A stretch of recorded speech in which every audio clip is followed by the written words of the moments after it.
સુરતમાં પિતા પુત્રીના પવિત્ર સંબંધને લાંછન લગાવતો કિસ્સો સામે આવ્યો છે, જેમાં 16 વર્ષની સગીરા પર 4 વર્ષ સુધી સાવકો પિતા બળાત્કાર ગુજારતો હોવાનું સામે આવતા પોલીસે નરાધમ સાવકા પિતાની ધરપકડ કરી છે।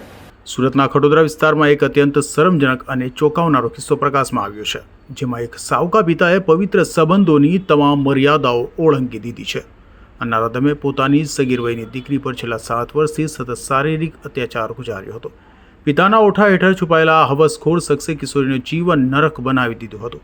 તો લગ્ન પ્રસંગમાં પણ નરાધમ સાવકા પિતાએ સગીરા પર બળાત્કાર ગુજાર્યો હોય, જેથી સગીરાએ હિંમત ભેગી કરી અને પોતાની માસીને રડતા રડતા સમગ્ર હકીકત કહેતા દીકરીની આપવીતી સાંભળી માસી અને માતાના હોશ ઉડી ગયા હતા અને માતાને પોતાની ભૂલનો પસ્તાવો થયો હતો। માતાએ વિલંબ કર્યા વગર જ પોતાની દીકરીને ન્યાય અપાવવા માટે કાયદાકીય લડત લડવાનો મક્કમ નિર્ણય લીધો અને પોલીસ સ્ટેશને પહોંચી ફરિયાદ નોંધાવવાની હિંમત કરી હતી। આ ગંભીર મામલે માતાએ ખટોદરા પોલીસ મથકે આરોપી વિરુદ્ધ વિવિધ ફરિયાદ નોંધાવતા જ પોલીસે આ ફરિયાદના આધારે સાવકા પિતા વિરુદ્ધ બળાત્કાર, શારીરિક શોષણ અને જાનથી મારી નાખવાની ધમકી આપવા બદલ ગુનો દાખલ કરી નરાધમની ધરપકડ કરી હતી। તો પોલીસ દ્વારા પીડિત કિશોરીનું મેડિકલ પરીક્ષણ કરાવવાની તજવીજ હાથ ધરવામાં આવી હતી।